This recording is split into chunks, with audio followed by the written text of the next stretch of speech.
ela trouxe a visão da instituição fiscal independente, quando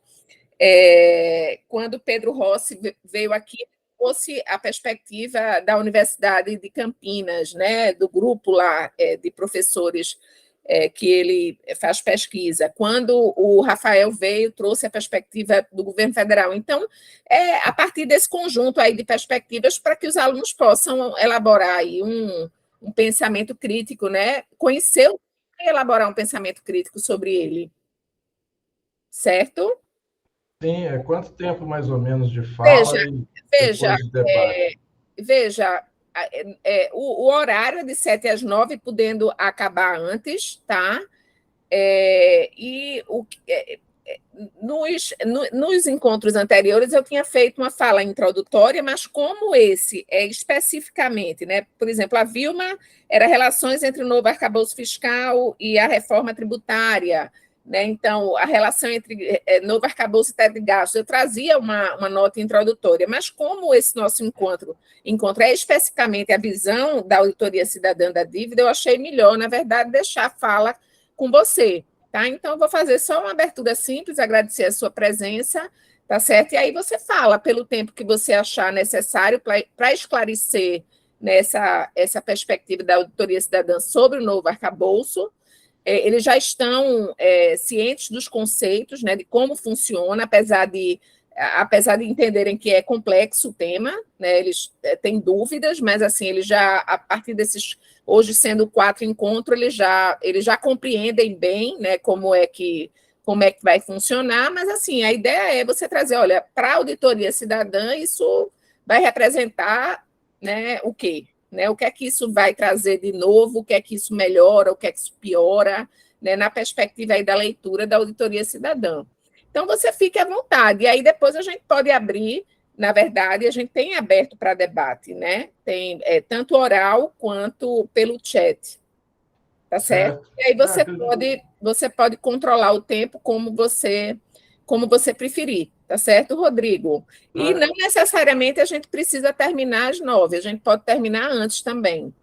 Sim, eu acredito que de 40 minutos, mais ou menos, a fala, depois abre para as perguntas. Abre para as pessoas, está perfeito assim. Então, eu vou pedir a Alessandra, a gente grava, porque tem alguns alunos que não podem assistir, assistem depois, não tem problema, né, Rodrigo? Não, tranquilo, eu só vou precisar depois de uma ajuda para colocar as telas, mas aí a gente faz... Olha, você coloca, eu acho que você está vendo aqui, né? Tem um quadradinho com a seta dentro que diz apresentar agora. Depois a gente vê certinho aí. Você quer tentar fazer logo esse teste? Porque como você vai ser o único que vai apresentar slide, a gente, antes de começar a gravação, já pode colocar a sua tela. Eu vou colocar aqui, porque ele pede aqui... apresentar. Escolha o que compartilhar, né? Aí eu tenho que escolher, acho que janela ou tela cheia. Janela. Você escolhe janela e vê aí qual é a tela que você vai querer compartilhar. Por exemplo, se for essa, tá bom aí, né? Tá ótimo. Pode ser. Ou então você pode colocar a tela cheia, né? Para poder ficar maior. Assim tá ok, não? Eu coloquei a tela cheia, não? Não colocou, não. Está aparecendo os slides supervenientes ao lado. Eu acho que realmente não tem jeito, porque eu estou colocando aqui no modo de apresentação, mas Mas eu acho que é suficiente, Rodrigo, assim. Todos conseguem ler, né, pessoal? Todos conseguem ler, tá? Então, vamos deixar assim mesmo, tá certo? Beleza, ok. Pronto, então eu vou pedir a Alessandra para gravar. Tá.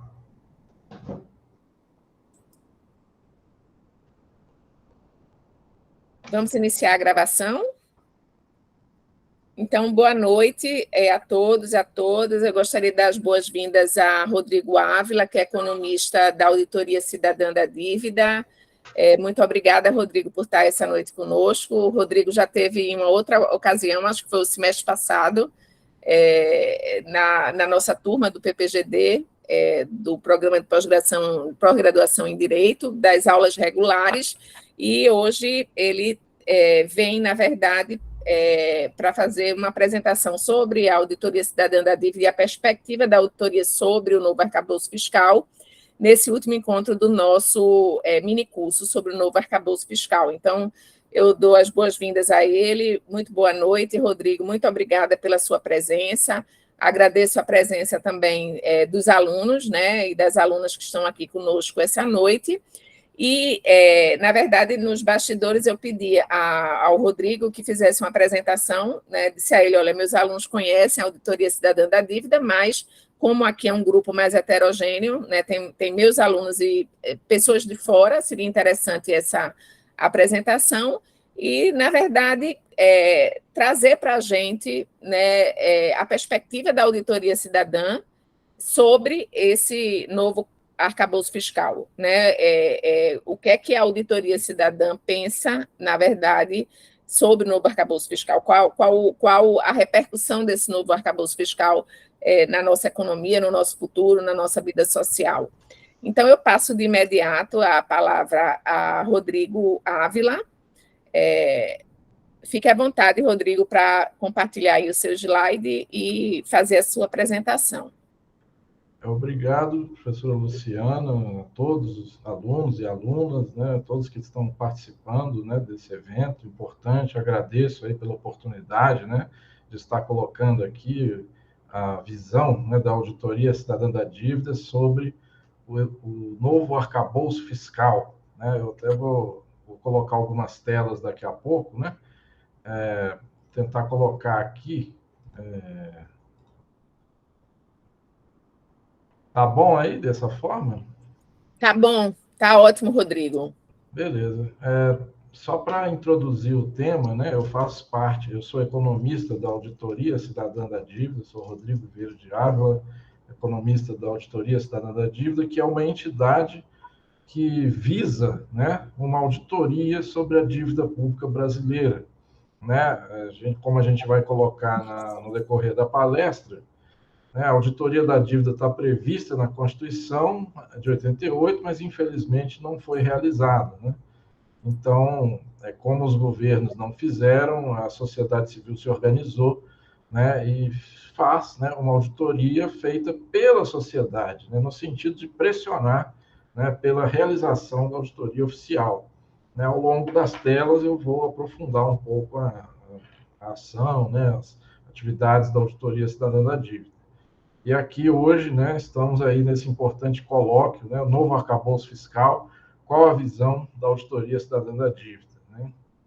Eu só peço que você veja se mudou a tela. Mudou a tela para o gráfico? Mudou a tela, Rodrigo. Tá. Mudou. Beleza. Então, a primeira coisa que a gente tem que colocar, né, é como se distribui, né, o orçamento geral da União. Né? Porque qual que é o discurso que a gente ouve nos jornais, né, na grande imprensa, né, diz que o orçamento tem um rombo na Previdência, nos servidores públicos, e que isso tem que ser estancado para que o país possa controlar o seu endividamento. Né? Esse é um discurso que a gente vê, né, todos os dias, né, por todos os especialistas, né, do governo e de vários setores, né, mais ligados aos setores mais conservadores, né, dizendo que, né, a dívida pública no Brasil tem servido para cobrir o rombo das áreas sociais. Né? Como a gente vai ver no decorrer da palestra, é o contrário. Na verdade, a dívida ela não tem alimentado as áreas sociais. Na verdade, a dívida tem crescido por ela mesma, né? Como a gente vai ver nas telas seguintes. E gerando o quê? Né? Juros sobre juros, né? Gerando essa distribuição, né, do orçamento, né, onde 46,3% do orçamento vai para juros e amortizações da dívida pública, né, federal. Esse é o orçamento federal. Né? Enquanto a Previdência Social, 20,7%, ou seja, menos da metade do que vai para a dívida pública. Né? E as transferências a estados e municípios, por exemplo, mais embaixo, né, 11,02%, ou seja, o que se distribui para todos os mais de 5 mil municípios, 27 estados do Distrito Federal, é menos de 1/4, né, do que vai para juros e amortizações da dívida pública, que é um recurso que poderia estar indo para as áreas sociais, sim. O que os países desenvolvidos fazem? Eles se endividam para quê? Para investir nas áreas sociais. Aqui no Brasil, não. Aqui no Brasil, se endivida para quê? Para a dívida se multiplicar por ela mesma, né? Por juros sobre juros, e esses recursos que estão indo para juros e amortizações da dívida poderiam sim estar indo para as áreas sociais. Por isso que a Auditoria Cidadã da Dívida considera, né, juros e amortizações, né? Porque são recursos, né, que, por exemplo, nos países desenvolvidos, a dívida é tomada para quê? Para investimentos, né, nas áreas sociais, né, como a gente vai ver no decorrer da palestra, né? Então, visto isso, né, qual que tem sido a distribuição dos gastos ao longo do tempo, né? Por que é importante a gente ver esse gráfico em uma série histórica também? Porque ele mostra qual que foi o impacto do teto de gastos sociais do Temer, né? Desde 2016, que a gente tem um teto de gastos sociais. Na verdade, a imprensa fala teto de gastos, né? Mas, na verdade, é teto de gastos sociais, né? Porque a dívida pública não tem teto, né? Pode gastar o quanto for, juros e amortizações da dívida. Esse sim é o verdadeiro rombo do orçamento, como a gente vai ver no decorrer da palestra, né?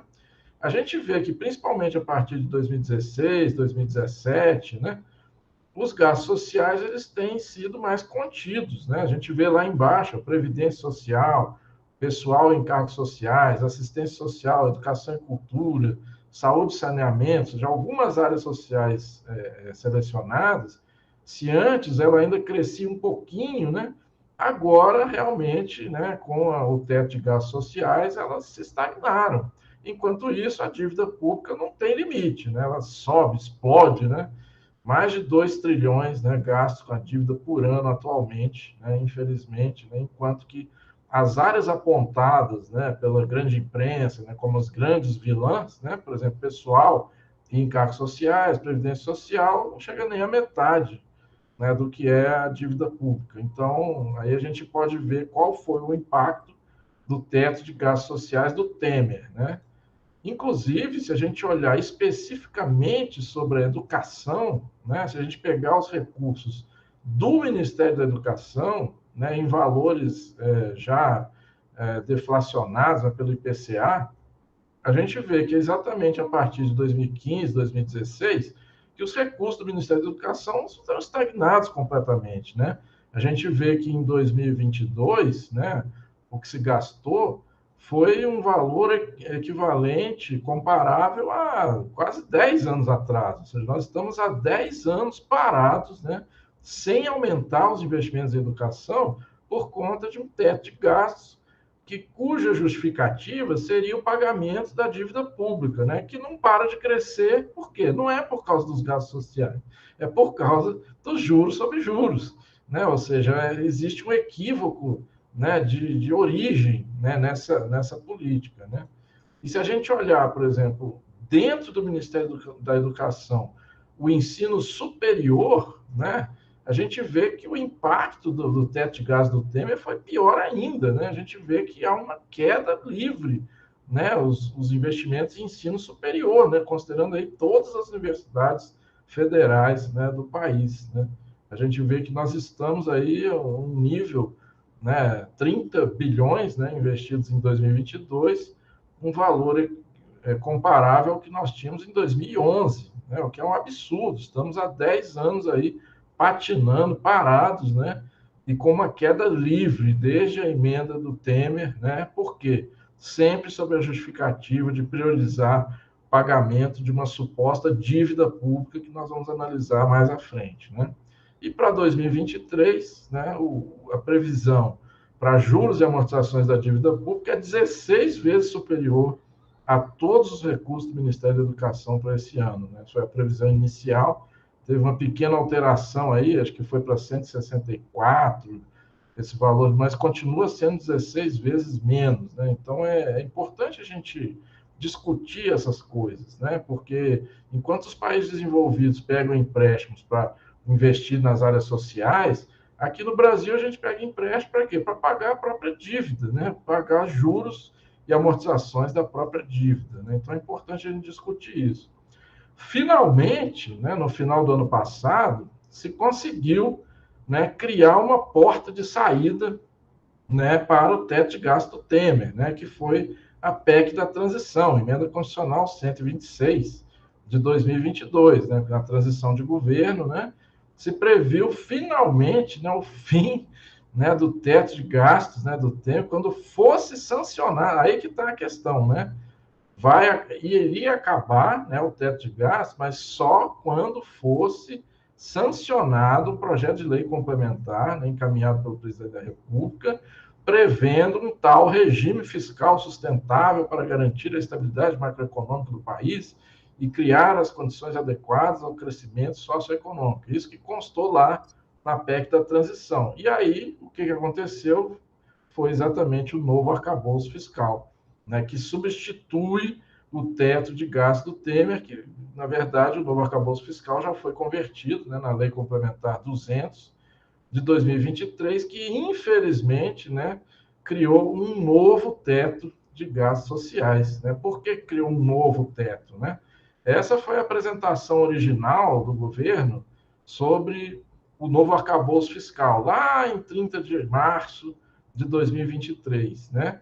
Qual que era, na verdade, a proposta ali? Vocês veem sublinhado de vermelho, né?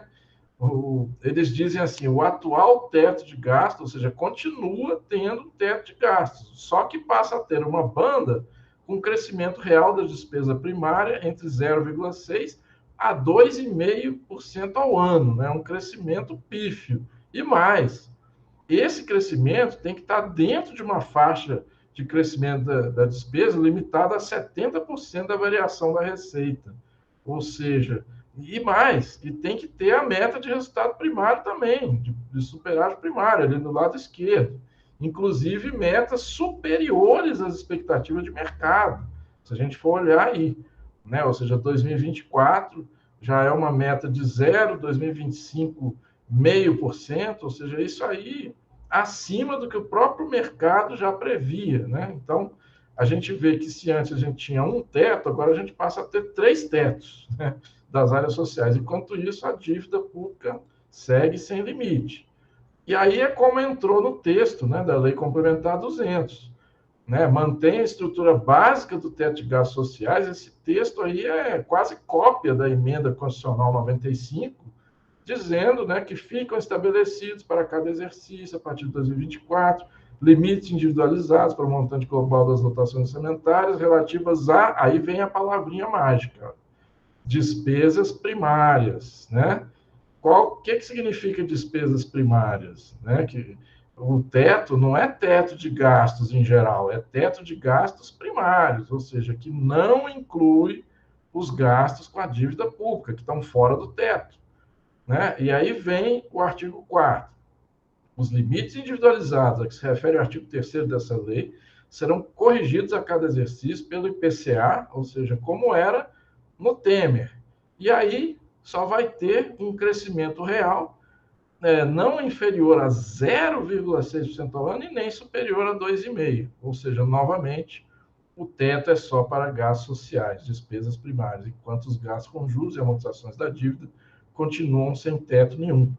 A Lei Complementar 200 de 2023 parte do pressuposto equivocado de que a dívida tem crescido no Brasil devido aos gastos sociais e não devido aos juros e outros mecanismos financeiros. Qual que é o argumento por trás do tal arcabouço fiscal? Nós temos que controlar as despesas primárias para que a dívida não cresça. Né? Só que isso é um equívoco de origem, porque a dívida não tem crescido por causa das despesas primárias, tem crescido por conta dos juros da dívida. Né? Isso aí a gente vai aprofundar depois. Né? E aí vem a criação de mais tetos. Né? O artigo 5º da Lei Complementar 200, que é o novo regime, o novo arcabouço fiscal, cria mais tetos, ou seja, a variação real dos limites de despesa primária que trata o artigo 3º será cumulativa e ficará limitada em relação à variação real da receita primária nas seguintes proporções: 70% né, caso se cumpra a meta de resultado primário, e 50% caso a meta de resultado primário não tenha sido cumprida. E aí, se a gente olhar, por exemplo, a arrecadação que nós estamos tendo agora, né, em comparação ao ano anterior, a gente nem teve crescimento real da receita. Ou seja, o crescimento das despesas primárias teria que ser zero, então.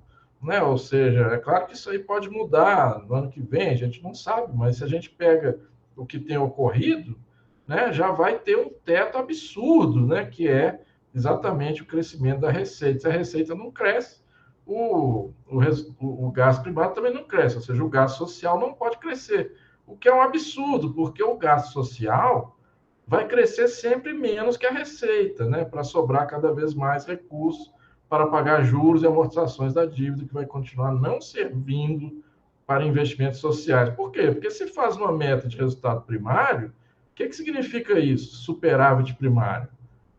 Que as receitas tributárias, né, basicamente as receitas tributárias, têm que ser, né, superiores aos gastos sociais, ou seja, a dívida pública não pode ir para o gasto social, porque se a dívida pública for para o gasto social, rompe a meta de resultado primário. Então, significa dizer que a dívida pública vai continuar não servindo para investimentos sociais no Brasil, enquanto os países desenvolvidos fazem o contrário, países desenvolvidos praticam déficit primário. Né? Então, é interessante a gente discutir isso. E um alerta, né? O governo cogita mudar o piso constitucional de recursos para a educação. Né? Teve uma notícia aí da própria Agência Brasil, né? O governo quer reavaliar piso para gastos com saúde e educação, porque, segundo a equipe econômica, esses pisos criam problemas, né? Porque os gastos totais do governo estão submetidos a uma regra geral. Né? O que aconteceu quando se aprovou o novo arcabouço fiscal? Voltou a valer o piso antigo lá da saúde e da educação, que era relativo à receita tributária, né? E a receita tributária, né, de vez em quando, ela aumenta em termos reais, né?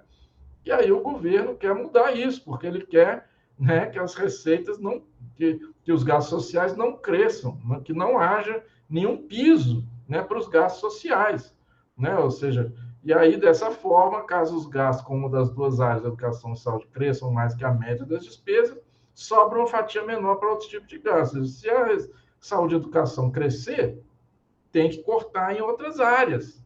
Esse é o arcabouço fiscal. Aí, para evitar isso, o governo está discutindo, né, resolvendo o problema pelo lado errado. Né? Deveria acabar com o teto de gastos sociais, mas, né, em continuando o teto de gasto social, saúde e educação crescendo de acordo com a receita, né, em alguns anos vai haver aumento real e aí as outras áreas vão ter que cair. Né? E aí o governo quer resolver da pior forma possível, que é mexer na Constituição, né, para mudar o piso da saúde e educação para que elas fiquem também rebaixadas. Né? Então, temos que lutar aí para evitar isso. Né? E mais, né, o novo arcabouço fiscal não é só isso, não. O relator da Câmara incluiu sérias ameaças aos servidores públicos. Né? Caso a meta de superávit primário não for cumprida em determinado ano, aplica-se imediatamente até a próxima apuração anual as seguintes vedações: né? Criação de cargo, alteração de estrutura de carreira, criação ou majoração de auxílios, vantagens, bônus e várias coisas aí, né? E mais, né? Se a meta seja descumprida pelo segundo ano consecutivo, enquanto perdurar o descumprimento, adicionalmente as seguintes vedações, até reajuste. Nem reajuste está garantido, ou seja, tem inflação, aumenta a arrecadação, e aí, se não tiver o superávit primário prometido pelo governo, que são metas bastante arrojadas, né, até mais do que o próprio mercado estava esperando, né, não pode nem ter reajuste dos servidores públicos. Quando a gente fala em servidor público, nós estamos falando de professores, de médicos, né, de pessoas que cuidam da população, né, porque a grande imprensa gosta de dizer, porque servidores são, né, o peso do país. Não, na verdade, quando a gente vai num hospital, ou nós estamos, né, no ambiente da universidade pública, né, nós estamos exatamente, né, graças aos servidores públicos, né, servidores e servidoras públicas. Né? E aí, impede-se também a admissão ou contratação de pessoal. Não pode aumentar o pessoal se a gente quiser transformar a universidade pública, universalizar o acesso, aumentar o acesso à universidade pública, não podemos, né? Porque tem que fazer superávit primário.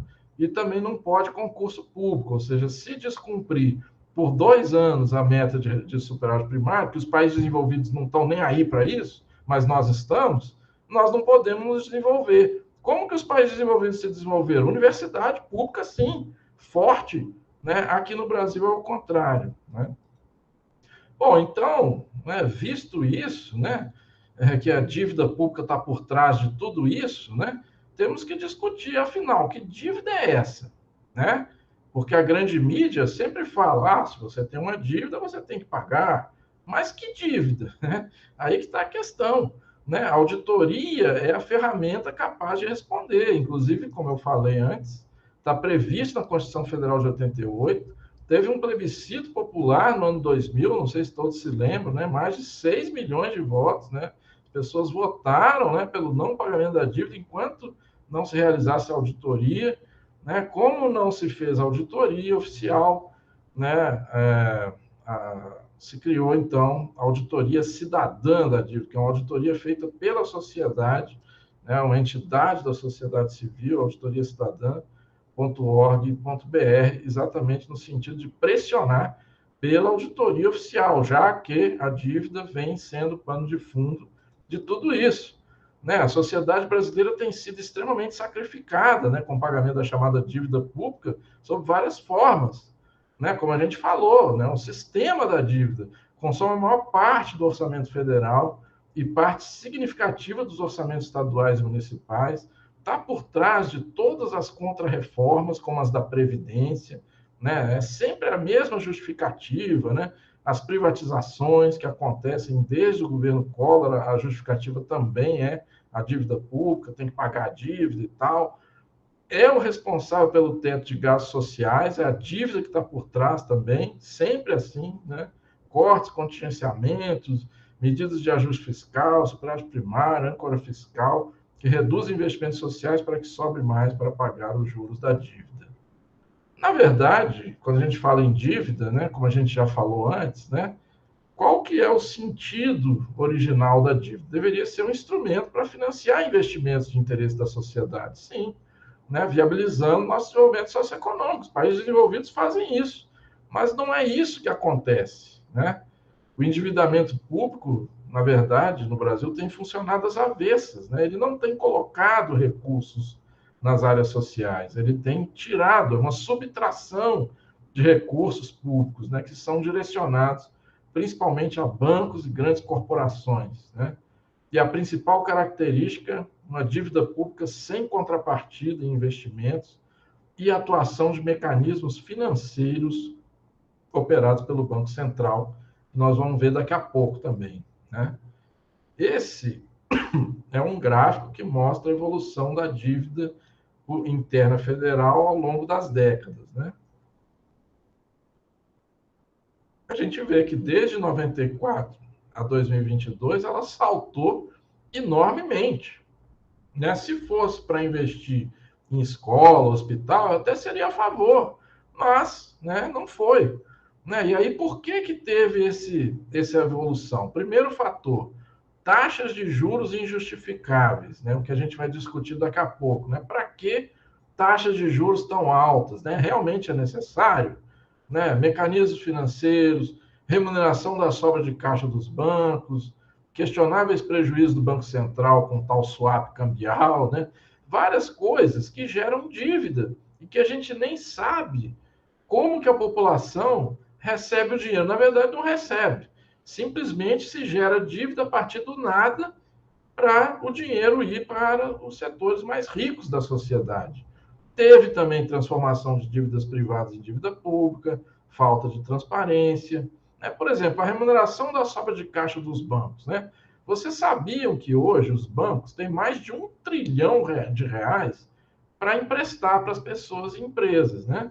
Só que aí chega o Banco Central lá e fala assim: não, não precisa emprestar para as pessoas, me dá aqui faz uma operação compromissada comigo aqui, que eu te pago a Selic. Né? Então, os banqueiros, é óbvio que não vão querer emprestar juro baixo para as pessoas e empresas, porque pode deixar o dinheiro lá parado no Banco Central, sendo remunerado, né, com a taxa Selic, né, essa taxa altíssima, né, que tem aqui no Brasil, em comparação a outros países, sem correr nenhum risco. Né? É claro que o banco vai querer, né, ficar nessa aí. E aí a dívida aumenta, sem que haja investimento social, simplesmente porque o Banco Central aceita receber isso aí lá, e aí isso é dívida pública, está lá registrado como dívida pública, mas o governo não mostra. Né? Quando o governo vai mostrar o estoque da dívida, ele sempre fala que é 6 trilhões, né? Porque, né, tem uma parte aí que não entra, né, que são as chamadas operações compromissadas. Porque o Banco Central paga juros, paga. Né? O Banco Central, esse dinheiro é da sociedade, é dos bancos, né? Mas ele não registra como dívida. Então, é a famosa ocultação, né, da dívida. Aí é para a gente ver. Né? De 95 a 2015, produzimos 1 trilhão de superávit primário. Apesar disso, a dívida interna federal aumentou de 86 bilhões para quase 4 trilhões. Ou seja, é evidente que os investimentos em gastos sociais não foram os responsáveis pelo aumento da dívida interna, pois produzimos superávit primário, né? Mas sim os mecanismos de política monetária do Banco Central, né? Responsáveis por déficit nominal brutal e pela fabricação de uma crise fabricada. Né? Não sei se vocês se lembram, a partir de 2014, houve também um grande aumento na taxa Selic e o país caiu 7% do PIB em 2015 e 2016, por conta de uma crise fabricada pela política monetária do Banco Central, que multiplicou a dívida pública também. Né? Aí é interessante a gente observar, porque algumas pessoas, alguns especialistas falam assim, não, mas o país, desde 2014, ele tem o chamado déficit primário, então quer dizer que o governo não consegue cumprir, não consegue cobrir os seus gastos, tem que fazer dívida para cobrir o rombo da saúde, da educação. Mentira, né? Quando a gente vai olhar o gasto, o orçamento em si, né, a gente vê que no Brasil a dívida tem subtraído recursos das áreas sociais. Qual que é a grande pegadinha que eles fazem? Né? Olha a seta verde aí, o que eles fizeram? Eles realmente emitem alguns títulos da dívida para financiar alguns gastos sociais. Né? Nesse período aí de 2014 a 2022, foram 1,19 trilhão de reais, né, de títulos da dívida pública para financiar gasto social. Aí vai os chamados neoliberais e falam, viu, a dívida pública está sendo necessário para financiar, para fechar as contas dos gastos sociais, né? Só que isso é uma grande pegadinha, porque do outro lado, é a seta vermelha, são gastos com a dívida pública, juros e amortizações, pagos com receitas de outras fontes, que não estão relacionadas com a emissão de títulos da dívida, que poderiam financiar gastos sociais, sim. Ou seja, é uma pegadinha. Você, de um lado, você emite título para pagar gasto social só para ficar com o discurso, né? Mas do outro lado, o dobro de recursos sai de outras fontes para financiar a dívida. Então, na verdade, no final das contas, a dívida pública retirou, né, 1,14 trilhão das áreas sociais no período. E eu não estou nem considerando aí o que o governo emitiu de título para pagar dívida, que também poderia financiar gasto social. Hein? Então, é interessante a gente discutir isso, né? Derrubar as pegadinhas deles. Né? E aí, qual que é a principal origem da dívida pública? Né? Os neoliberais dizem que são os gastos sociais, os servidores públicos, né? A previdência, né? Como eles sempre dizem, né? Mas, na verdade, é quem? É o Banco Central, autônomo, entre aspas, né? Autônomo desde 2021, mas autônomo em relação ao povo, mas subserviente ao interesse do mercado, ao interesse dos rentistas, né? Em todas as atas do Copom, né? Cada ata do Copom é uma submissão completa às tais expectativas de mercado, que na verdade são expectativas de rentistas sobre a inflação. né, como a gente vai ver na próxima tela. Mas é interessante a gente mostrar, né, por que será, né, que o Brasil tem as maiores taxas de juros reais anuais do mundo, enquanto que a zona do euro é menos 0,67, Japão menos 3,2, Estados Unidos 1,74, aqui no Brasil o juro real é 7,78% ao ano. Qual capitalista vai querer investir na produção? Vai querer investir em título da dívida, né? Poucas áreas têm um lucro maior do que 7,78% ao ano, né? E a cada 1% a mais na Selic, né, mais de 40 bilhões a mais de pagamento de juros, né? Então, aí a gente pode entender, né, qual que é o resultado, né? Qual que é a função, né, de uma taxa de juros extremamente elevada, né? É exatamente alimentar o setor financeiro, né? Infelizmente. O Banco Central ele já aumentou a taxa Selic para 13,75, né? Já chegou a 13,75 por um tempão. Agora que ele está reduzindo a conta gotas, né? Chegou a 12,75 agora, mas mesmo com esses 12, né, como eu mostrei na tela anterior, juro real em 7,78, muito maior do que os outros países desenvolvidos, né? E sob a falsa justificativa de combater a inflação, que já está dentro da meta, né? O IPCA acumulou 4,61% nos últimos 12 meses, sendo que a meta vai até 4,75%. E mais, né? Mesmo antes, né? Quando a inflação estava acima da meta, aumentar juros não serve para controlar a inflação que existe no Brasil, pois temos inflação de preço, principalmente combustíveis e alimentos, não de demanda. O que faz aumentar o preço de combustível não é demanda aquecida, é a decisão da Petrobras sobre o preço, que infelizmente tem seguido, né, como a gente fala ali embaixo da tela, o preço de paridade de importação, né? Aumenta o preço no mercado internacional, aumenta aqui também, como se a gente importasse todo o combustível consumido aqui. Na verdade, é possível sim produzir o combustível aqui no Brasil a preços muito menores e capazes de atender a toda a demanda, né? O problema é que nós temos refinarias subutilizadas, privatizadas, com construção paralisada, né? Fábricas de fertilizantes foram vendidas, falta de investimentos, né, para privilegiar a distribuição de lucros a acionistas. No ano passado, a Petrobras lucrou 188 bilhões, o que é um absurdo, né? Dinheiro tirado da população, né, para alimentar os mais ricos, né, os principais donos da Petrobras, né, inclusive no exterior.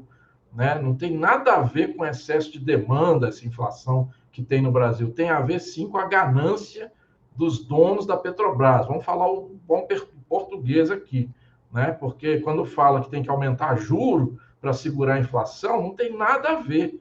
Mesmo a inflação de alimentos, não tem nada a ver com excesso de demanda, tem a ver com priorização do agronegócio de exportação. Aqui no Brasil, as principais terras, né, são utilizadas para exportação, né, as grandes monoculturas, né, vai para exportação, não é para alimentar o povo brasileiro. Né? Nós temos, inclusive, milhões de hectares subutilizados, né, que poderiam ser utilizados aí com uma política séria de reforma agrária e agrícola, né, porque é um absurdo a gente ter inflação de alimentos num país como o Brasil. Realmente é um absurdo, enquanto se dá um monte de isenção fiscal para os exportadores, não paga ICMS, né? Depois os estados falam que estão com dificuldade financeira. Claro, né? O rico setor primário exportador no Brasil não paga nada de ICMS, né? Enquanto que aqui nós pagamos pesado na nossa conta de luz, de telefone, está lá o ICMS de 30%, 40%, já é uma grande injustiça, né? E aí, né, só para fechar essa grande ilegitimidade da dívida, né, que a gente está mostrando aqui, né, que são as taxas de juros inexplicáveis no Brasil, é interessante a gente ver de onde surgiu a inflação utilizada como justificativa para subir a taxa Selic para 13,75% ao ano, lá no início de 2022, em 2022, né, quando chegou a 13,75%. Qual que era a inflação do IPCA acumulada nos últimos 12 meses terminados em março de 2022, quando teve a reunião do Copom, em que a Selic chegou a 13,75% ao ano.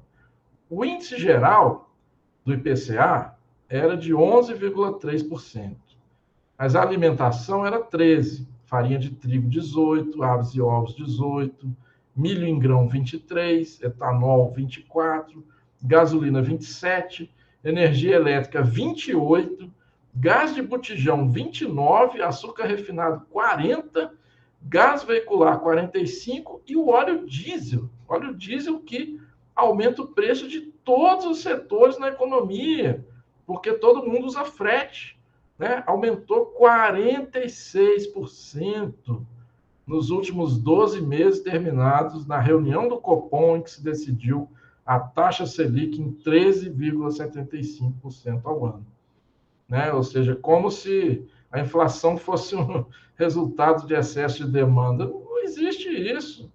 É uma política deliberada, sim, de produzir inflação para depois justificar taxas de juros altas, né? Aí a gente vê que o rombo das contas públicas está no sistema da dívida, né? Não é no gasto social. Né? Por que falta o recurso para investimentos? O déficit está no Banco Central. Inclusive, o presidente do Banco Central chegou a falar com todas as letras que você tem que colocar o país em recessão para recuperar a credibilidade, diz ele, né? Tem que matar a economia, né? Para que haja credibilidade junto aos rentistas, né? Ou seja, juro alto para eles, né? Então, vamos falar o bom português aqui, né? Inclusive, nós temos uma campanha, né, para limitar os juros no Brasil, fizemos recentemente uma audiência pública na Câmara, né? Vou deixar essas telas depois para vocês aí poderem clicar nos links, né, participar da nossa campanha pelo limite de juros, né? Inclusive tem uma enquete, né, oficial na Câmara dos Deputados para apoiar o nosso projeto, que é o PLP 104, né, de 2022. Depois eu vou deixar essas telas aí para vocês, né? E aí, finalmente, né, só para rebater alguns argumentos, né, que muitos analistas, né, ligados aos bancos, né, costumam fazer, né? Eles dizem assim, mas se fizer auditoria da dívida, aí vai ter crise, o capital vai fugir do país, né? Eles costumam dizer isso, né? Bom, o capital financeiro, né, que vive de juros, realmente ia tentar fugir, né? Eles gostam de fazer essa chantagem, né? Dizer, não, vai fugir todo mundo, aí o dólar vai subir, vai para 6, 7, 8, 9, né? Isso porque, né, o Banco Central não usa, né, a sua prerrogativa de controle sobre o fluxo de capitais, né? Como ele não usa, muita gente vem com esse argumento, mas não pode irritar o capital, que ele retalia, né?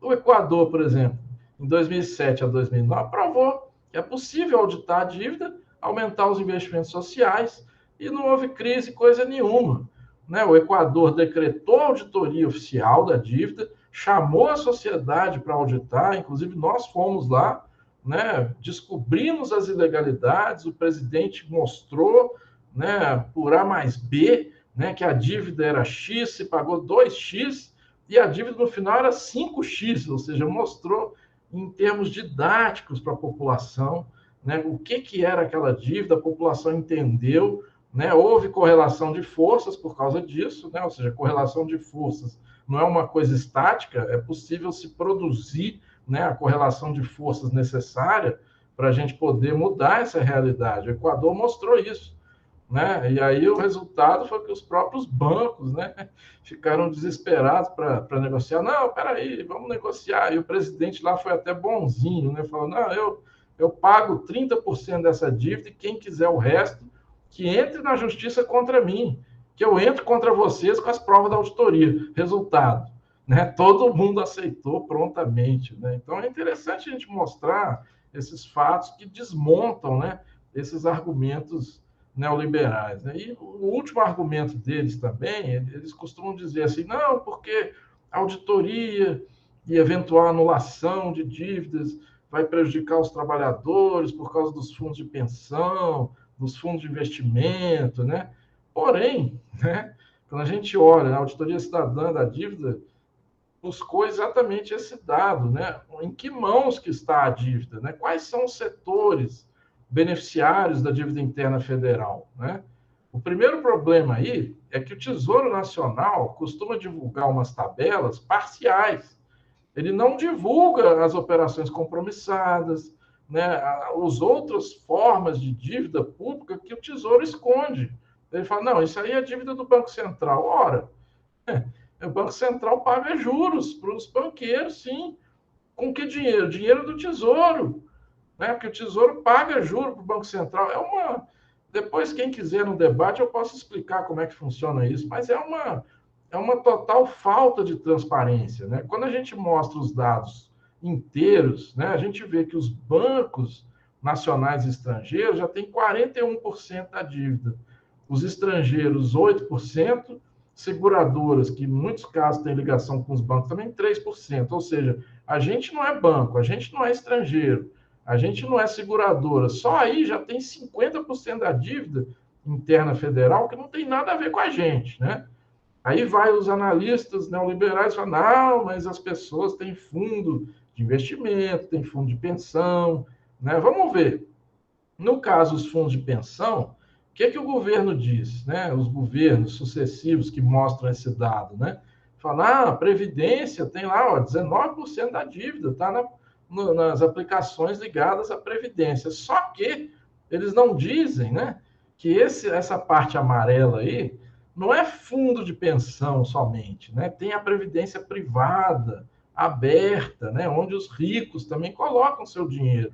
Se a gente olhar quais são realmente os fundos de pensão aí, não chega a 10% dessa dívida, né? E os fundos de investimento, né? A gente tentou investigar, né? O governo diz que são os pequenos, é a classe média, é o tal tesouro direto e tal, que a gente até foi investigar, descobriu que o tesouro direto é 1% da dívida, ou seja, é uma estratégia de tentar legitimar a dívida, mas que não tem peso, né?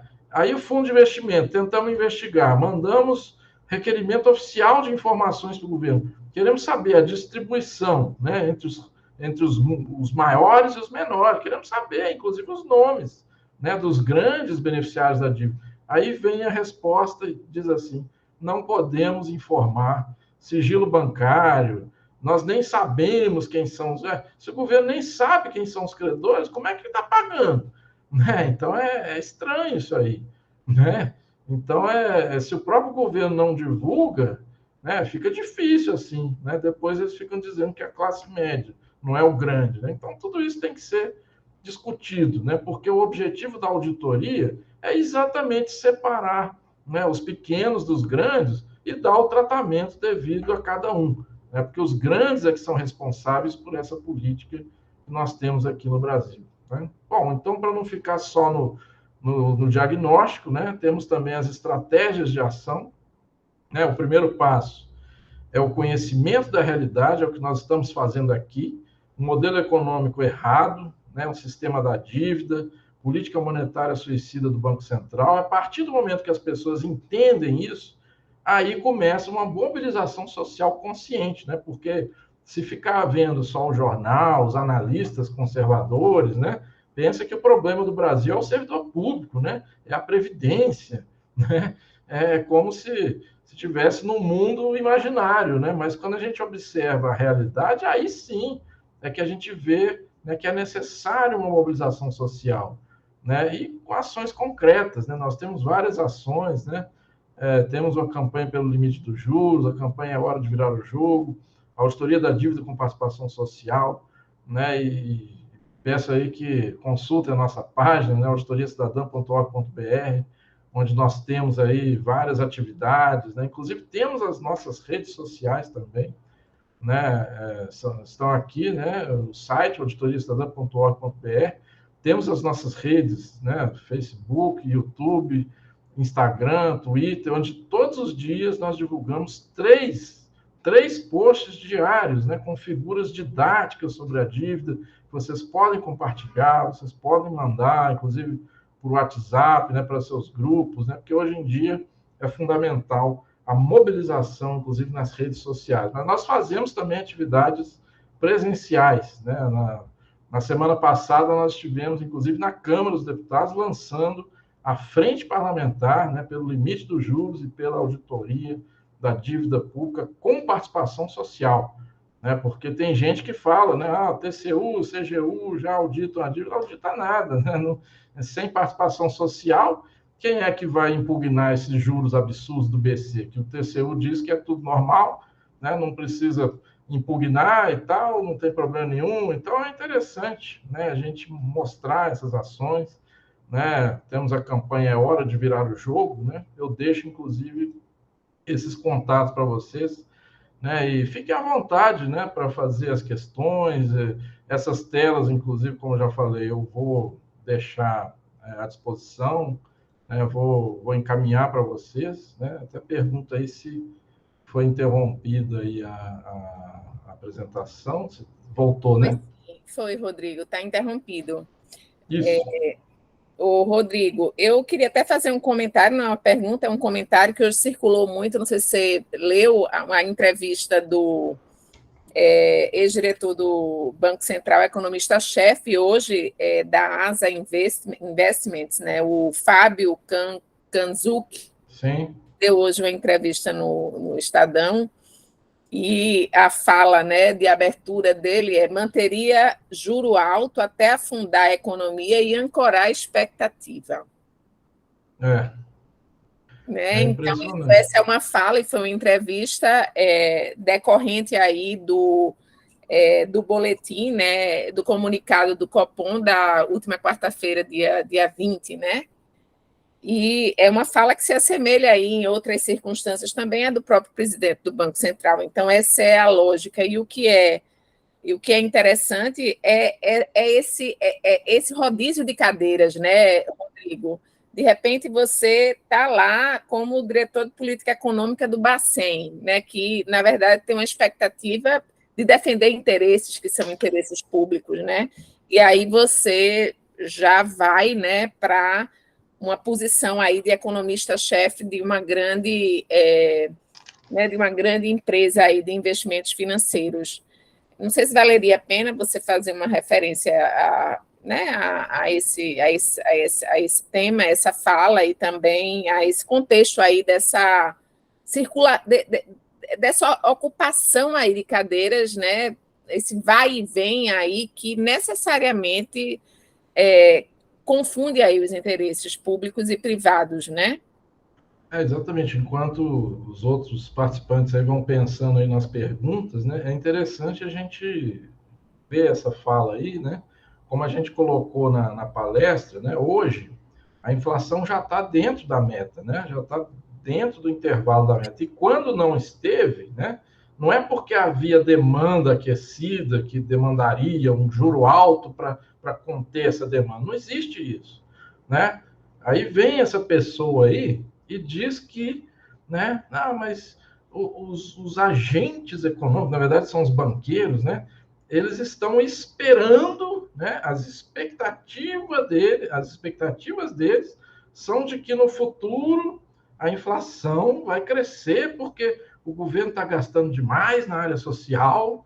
Eles dizem isso também, né? Que a inflação vem de um suposto excesso. E é tudo, na verdade, sem nenhum embasamento, na verdade, que possa justificar uma fala, né? Para criar todo aquele contexto de terror. Ele tem uma parte da entrevista que ele diz o seguinte: ele considera que a redução do diferencial de juro interno e externo, à medida que as taxas nos Estados Unidos apontam para cima e a Selic cai, deve retirar recursos do país, desvalorizar o real e provocar mais inflação. Ele projeta um déficit de 1,2% do PIB em 2024. Então, assim, são projeções que a gente desconhece completamente, né? Como se fosse aquela fala de autoridade apenas, né? Inclusive, como a gente viu aí nos dados, né? O juro real dos Estados Unidos está em 1, alguma coisa por cento, né? enquanto que aqui está quase 8%, né? Mais de 7%, né? Ou seja, 7 vezes maior. E ele falando isso, porque corre o risco do capital daqui fugir para aí, mesmo que lá tivesse juro maior, é prerrogativa do Banco Central fazer o controle do fluxo de capital financeiro. Esse negócio de capital fluir livre não é uma coisa natural, é uma coisa produzida pelo neoliberalismo. Então, é muito importante essa fala que você colocou, né, Luciano? Muito importante aí essa lembrança, né?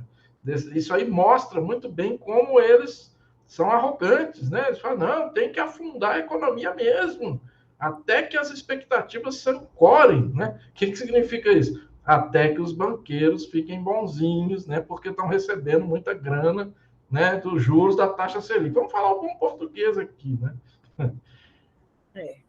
Então, eu vou abrir aqui, então, para as perguntas, para a gente firmar aqui um diálogo com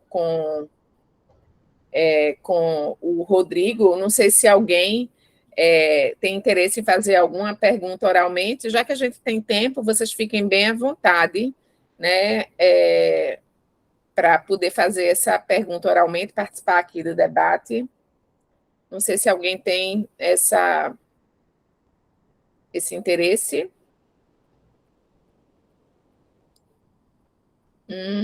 Aqui no chat a Janaína falou, né, que é um absurdo uma fala desse tipo. Né? E a Alessandra é como se a sociedade não participasse da economia. É exatamente isso, né? É impressionante como que uma pessoa fala uma coisa dessa e os jornais é uma coisa normal, né? Porque eles falam assim, eles sempre usam esses termos técnicos, né? Ancoragem de expectativas, né? Parece um negócio, vamos, né? É uma fala realmente alarmista ao extremo, né? Eu manteria juro alto até afundar a economia e ancorar a expectativa. É impressionante. Assim, é de uma irresponsabilidade evidente, né? É de uma irresponsabilidade evidente, a meu ver, uma fala dessa, né? Mas que ela vem se repetindo por várias figuras em vários momentos aí recentes. O Antônio levantou a mão. Antônio, fala para a gente. Boa noite. Muito boa explanação, doutor Rodrigo. Muito obrigado aí pelas informações, e aproveito, já que é o nosso último encontro, para agradecer a doutora Luciana por proporcionar mais esse excelente curso para todos nós. Fechou com chave de ouro aí as últimas alterações aí, reforma tributária e agora arcabouço fiscal. Super relevantes e super atuais. Bem, com relação à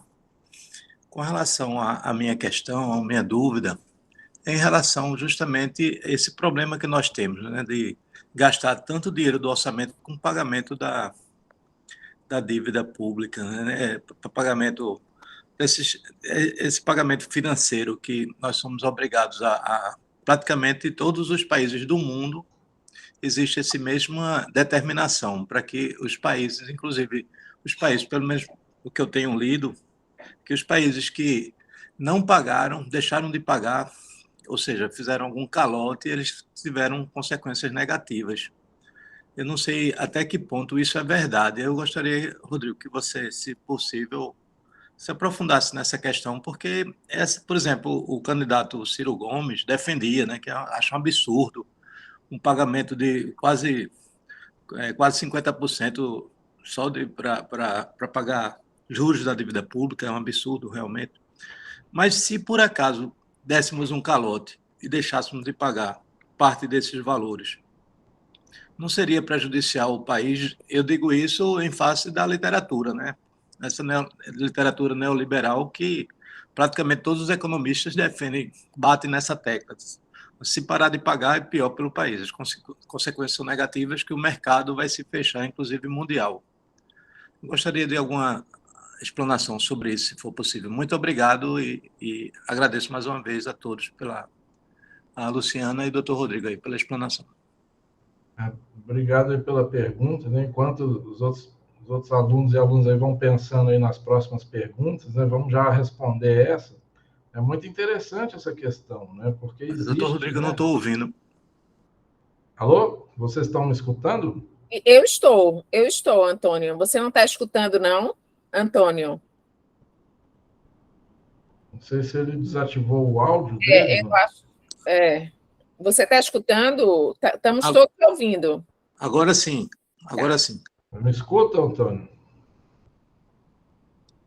Você está me escutando, Antônio? Alô? Antônio, você me escuta, Antônio? Acho que ele não está ouvindo, hein? Antônio, você está escutando, Antônio? Agora sim, Ah, tá. Tá. estou ouvindo. Então, Agora sim. beleza. Obrigado aí O pela problema questão. foi no meu Tá. áudio. Tranquilo. Essa questão é fundamental, né? Porque o que a gente vê na imprensa, né, nos analistas, né, conservadores, né, eles falam nesses termos, né? Um calote vai fazer com que o país perca o acesso ao mercado de capitais, ninguém vai querer investir no país e tal. Bom, em primeiro lugar, né, precisa a gente mostrar que quando a gente fala, até a natureza dos termos, né, que são utilizados, é interessante a gente debater, né? Por exemplo, quando se fala em calote, né, qual que é o significado da palavra calote, né? Que existe uma dívida, né, que em tese, né, seria uma dívida legítima, né, onde de fato, né, o devedor recebeu o empréstimo, né, ou seja, e ele não estaria pagando aquele empréstimo, né, devolvendo, né, o empréstimo com juros, né.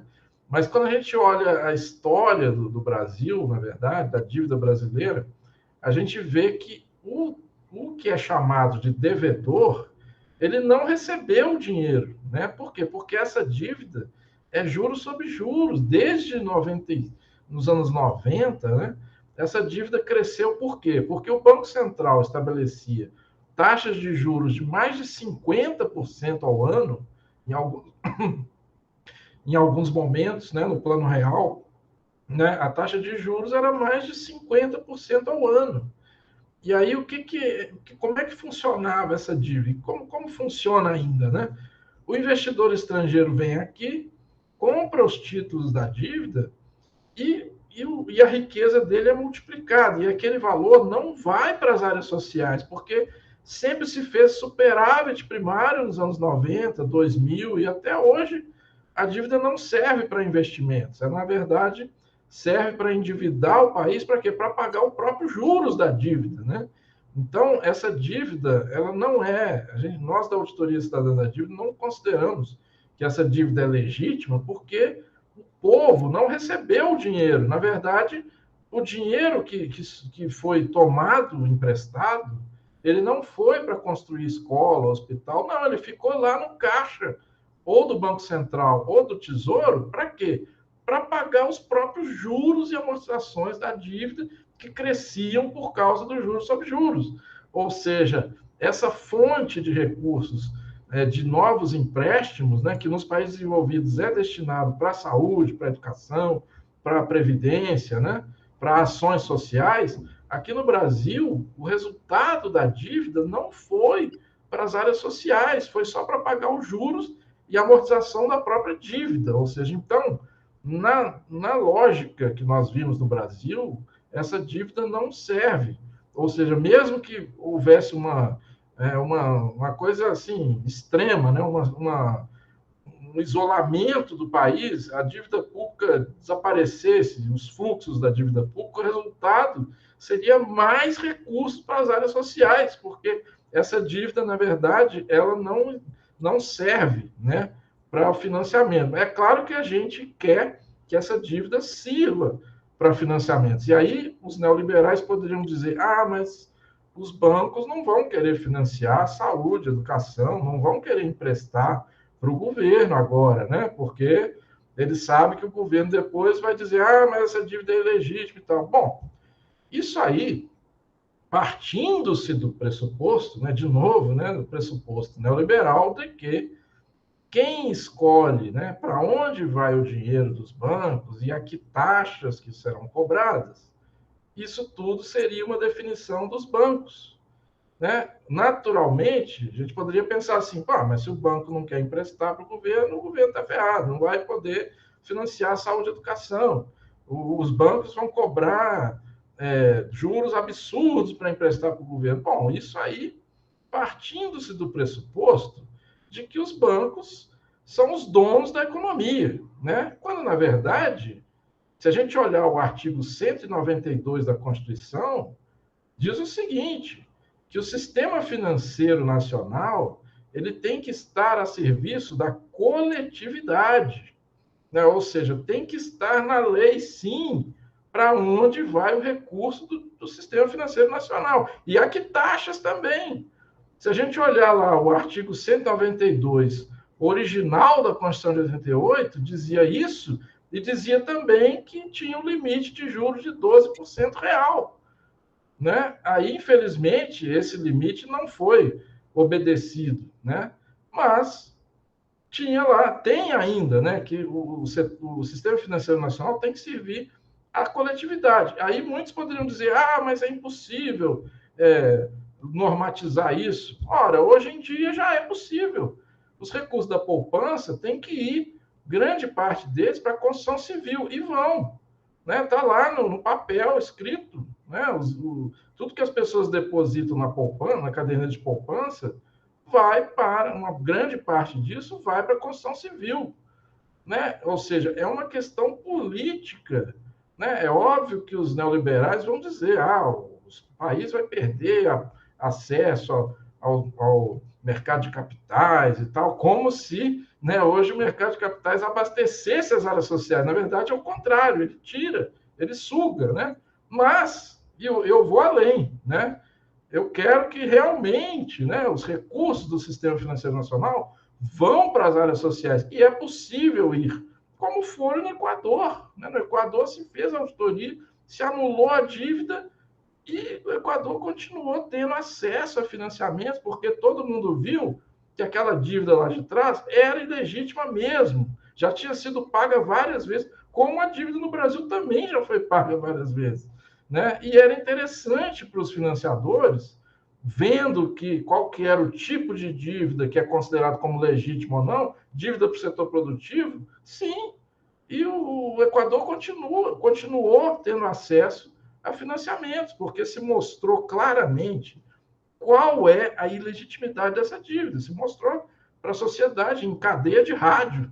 Né? Foi uma coisa realmente interessante que ocorreu lá. Então, é muito importante esse debate, né? É muito importante mostrar os furos, né, dos argumentos dessas pessoas. Né? Então, é muito importante essa questão do Antônio. A gente pode, inclusive na nossa página, tem materiais sobre isso. Né? Claro que é um debate bastante complexo, mas eu vi que tem outra pessoa.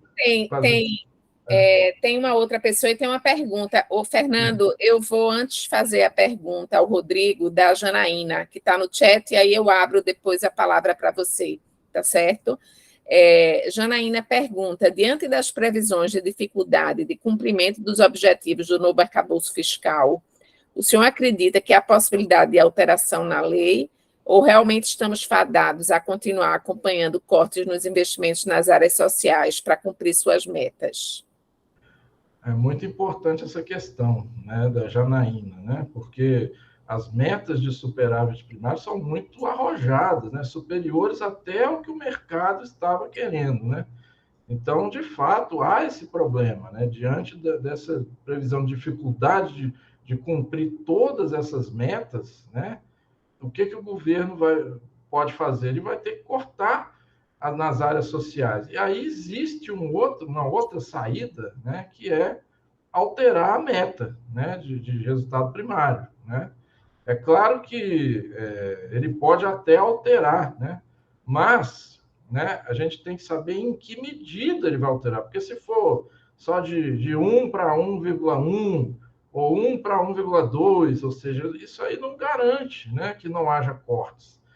O que vai decidir realmente o que vai acontecer é exatamente a nossa mobilização aqui. Né? Se a gente tiver um país mobilizado, mostrando para o governo, olha, eu estou sabendo aqui que metade do orçamento vai para a dívida pública, e a dívida pública não tem teto nenhum, e você está querendo botar a conta gotas as áreas sociais, sabendo-se que, né, a dívida pública leva 50% do orçamento, né, se tiver uma sociedade que cobre, né, a gente começa a inverter essa situação. Né? Por isso que eventos como esse aqui, inclusive, mais uma vez, parabenizando aí a iniciativa da Luciana, do UFPE, né, mostrar isso para a sociedade. Né? Porque o que a sociedade pensa hoje, infelizmente, é claro que é influenciado pelos grandes meios de comunicação, né? Dizendo que não, que tem que fazer mesmo, o arcabouço, tem que ter teto de gasto, tem que impedir que o gasto social aumente mais de 2%. É um absurdo, né? A população acaba tendo acesso a informações parciais, né, de que o problema realmente é das áreas sociais, né, que tem que cortar, porque senão a dívida explode. Não, a dívida está explodindo, os gastos com a dívida estão explodindo por conta da própria dívida, a própria natureza da dívida. É o sistema da dívida, né, não é as áreas sociais. Né? Se a gente conseguir conscientizar a população, se cada um de vocês forem um multiplicador dessas informações, quanto mais a gente conseguir multiplicar essas informações aqui, mais a gente vai conseguir, né, que o governo mude essas metas. O ideal é que nem existisse meta nenhuma, né, como os países desenvolvidos fazem. Os países desenvolvidos praticam déficit, não estão nem aí, né, porque sabem que, né, é fundamental investir na sociedade para que haja retorno depois. Por que eles são desenvolvidos hoje? Porque investiram pesado na universidade pública, né, no setor público, né? E aí não é por acaso que eles são desenvolvidos, né? E é óbvio, né, que querem que a gente seja um eterno fornecedor de matéria-prima para eles, né? E para que a gente continue sendo fornecedor de matéria-prima, é fundamental que a gente não tenha desenvolvimento tecnológico, que ele não tenha universidade, que ele não tenha nada. Para quê? Para continuar fornecendo matéria-prima barata para eles, né? Então, é importante, né, a gente discutir tudo isso, né, e mostrar que a gente tem que se mobilizar para que essas metas sejam revistas mesmo, né, porque é uma questão de sobrevivência, né?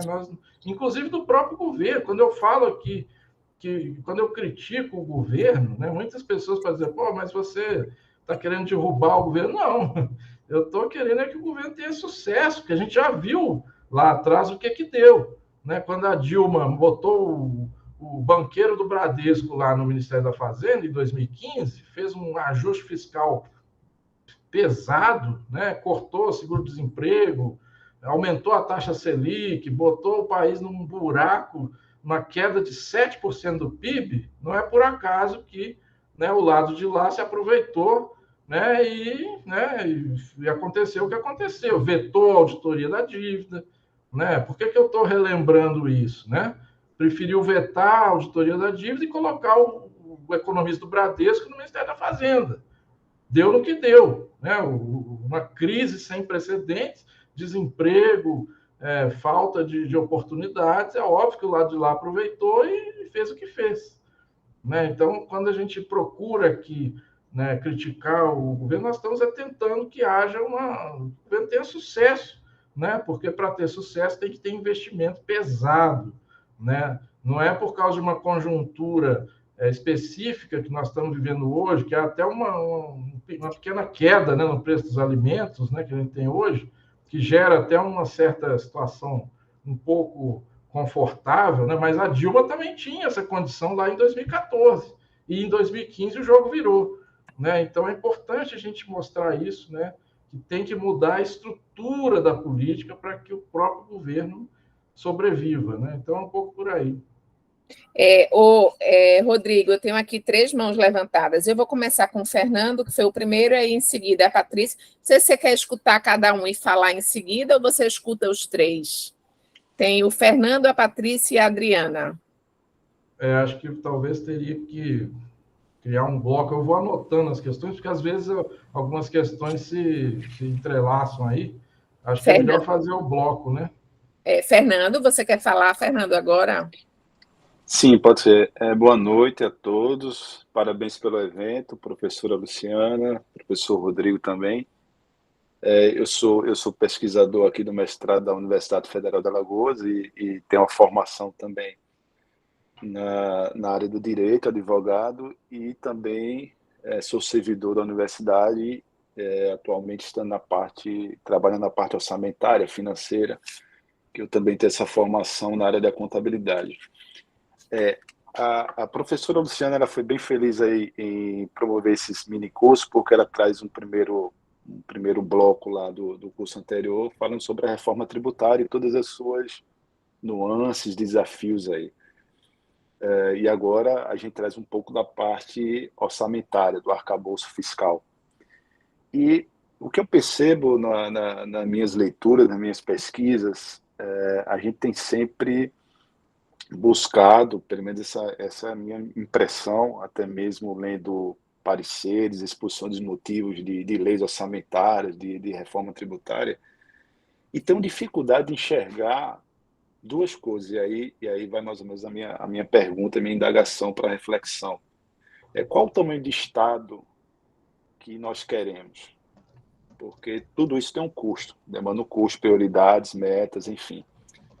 E a conta que se faz é a seguinte: eu vou cuidar de uma reforma tributária, que eu sei que existem vários problemas da questão da progressividade, e se tributa muito pouco sobre renda e patrimônio, isso é uma defesa unânime que a gente encontra na literatura, mas, ao mesmo tempo, eu não sei qual é a conta do Estado. Então eu preciso saber, na minha opinião, deveria se fazer a seguinte questão: eu preciso saber quanto é que custa o Estado primeiro e o que eu quero, prioridades, para depois eu ver de onde eu vou tirar, qual a forma do financiamento do Estado que eu quero. E a gente tem um problema gigantesco aí, como você falou bem, do nosso superávit primário, são receitas primárias menos despesas primárias. Não sobra quase nada do orçamento. Eu tenho depois uns juros da dívida. Então, eu tô pagando dívida para investir. Essa conta é um pouco arriscada na ótica orçamentária. E, ao mesmo tempo, a gente tem excelentes diplomas legais, como a Lei de Responsabilidade Fiscal, entre outros, que prevê metas periódicas com relatórios substanciais, mas parece-me que falta transparência, fiscalização e acompanhamento dos órgãos de controle. Essa é a primeira impressão que eu tenho, Rodrigo, e deixa essa reflexão, se você puder contribuir aí. Mais uma vez, obrigado pela palestra. A professora Luciana também está de parabéns aí pelo evento. Obrigado. Obrigado. Obrigada, Fernando. Rodrigo, você prefere escutar todos e falar no final? Acho que talvez seja bom a gente fazer esse bloco de 3 agora, depois a gente avalia novamente. Tá. Patrícia. Boa noite. Primeiro eu queria parabenizar o Rodrigo, que eu acho que é meu conterrâneo, que eu também sou mineira.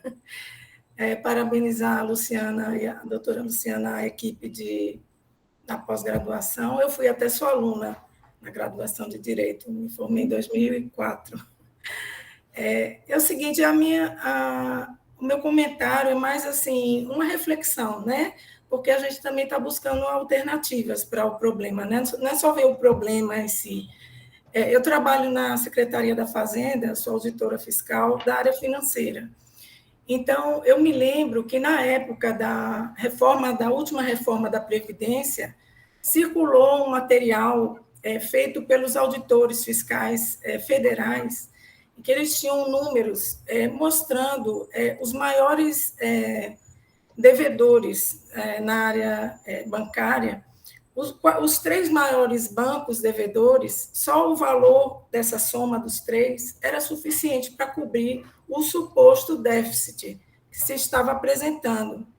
Então, esse corte que teve, esse valor que teve na época da Previdência, eu fiquei muito triste com isso, porque eu fico pensando em filho de amigos, nessa geração que a gente está colocando no mundo.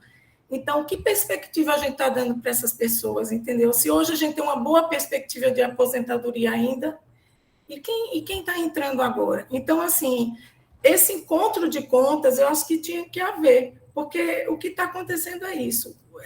Esses grandes bancos estão mandando em tudo. E estão disfarçando essa situação aí. Essa conta vai apertando e ela não fecha. Então, é mais uma reflexão sobre essa questão de que existem esses bancos devedores e que isso pode ser considerado na hora de fazer uma conta. Não é só o governo que deve a eles. Eles devem também muito, né? Era isso aí. Parabéns. Obrigado. Obrigada, Patrícia. Acho que foi uma das minhas primeiras turmas, né? Você disse que se formou em 2004.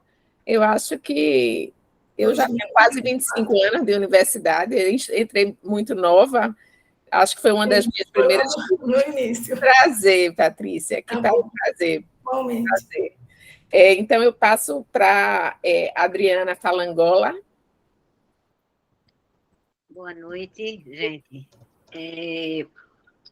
Rodrigo, muito obrigada, viu? Eu sempre acompanho lá, eu estou no grupo, né, da Auditoria Cidadã, e você sempre é uma pessoa muito ativa, competente, ajuda muito a gente no nosso cotidiano, né? Especialmente para quem não é da área da economia, não é da contabilidade, que é o meu caso. Eu sou da área do Centro de Ciências Médicas da UFPE.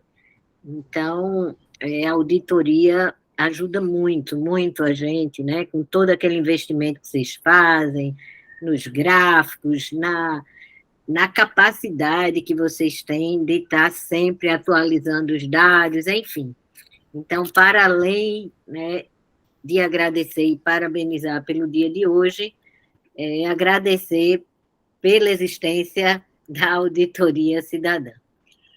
E, assim, Luciana, essa sua iniciativa, né, foi maravilhosa, né? Ainda bem que ela me chegou. Muito obrigada. E eu vou aproveitar também esse espaço, antes de fazer a minha questão, para dizer que no dia 5 de outubro, que é um dia emblemático, né, o dia da promulgação da nossa Constituição de 88, a gente vai estar promovendo, porque é o FPE e Fiocruz, a gente vai estar promovendo um evento onde a gente está trazendo o FUNCIA, que é o presidente da Associação Brasileira de Economia da Saúde, e Paulo Rubens, para discutir a reforma na perspectiva da educação e da saúde, né? Então, sintam-se todas e todos convidados, convidadas. Eu vou passar para a Luciana, e, se possível, Luciana, para você divulgar, a gente está com um card, mas ele vai sair só amanhã, porque Fúncia só pôde me confirmar a presença dele no sábado. Então, é hoje que a gente deu encaminhamento a essa questão do card.